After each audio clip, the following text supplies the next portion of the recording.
Fáilte, fellow creatures of the night. As the witching hour approaches, we begin our tale for tonight. So check the doors and windows are locked. Look underneath the bed and turn down all the lights. For tonight's tale is about to begin. And tonight I bring you the tale of the Oneirophage. In the late 40s of the last century, after a decade of private research involving experiments with binaural brainwave frequencies, extrasensory cognition, and rare extracts of a South American vine, Dr. Thomas Rosner perfected a technique whereby one could actually intrude into the psyche and see another's thoughts. Despite having exhaustively documented his rigorous work, he could find no institution that would even offer to review it.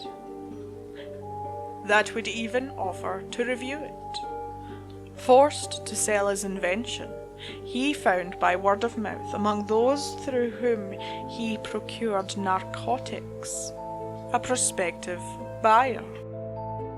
The bête noire of an old New York family, Mr. John M. Dunn, a voyeuristic connoisseur of the supernatural and obscene, who had squandered his idle youth in the great libraries of Paris, those catacombs of departed authors, rummaging among their hordes of dusty and obsolete works. A literary ghoul who disturbed with profane fingers the charnel houses of decayed philosophies, he readily agreed to the doctor's asking price without haggling, delighted at the prospect of exploring such a bizarre novelty.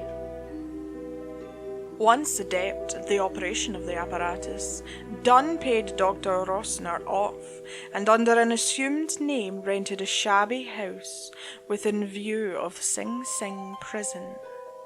In the timeless night, while the convicts fitfully slept with the aid of a set of stolen blueprints and his new mind-reading device, he raided their memories cell by cell, at liberty to savor the forbidden thrill of thefts, molestations, moonlit homicides, in secret, without remorse or consequence.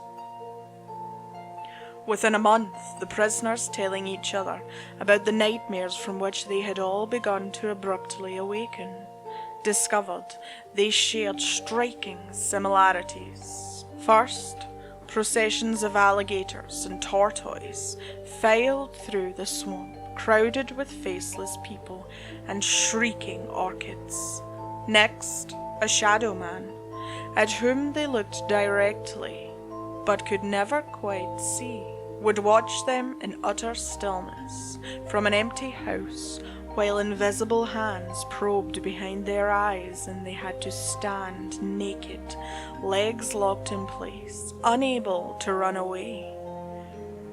Their compared descriptions of the house were identical, including its location just outside of the walls.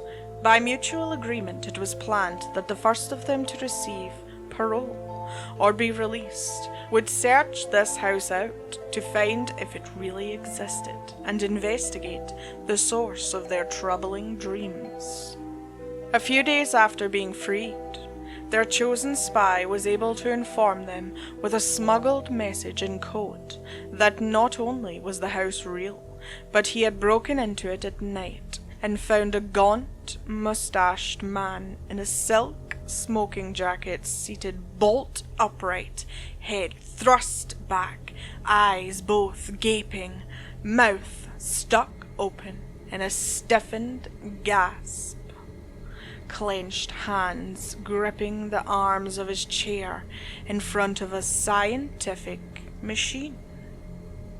A handwritten journal on the desk told the whole story of his adventures, prying unconstrained through their psyches, plundering the haunted memories of criminal after criminal, seeking ever more shameful and audacious experiences, until finally he wrote, on July 7th, of his overwhelming desire to witness telepathically the next execution in the prison's notorious electric chair.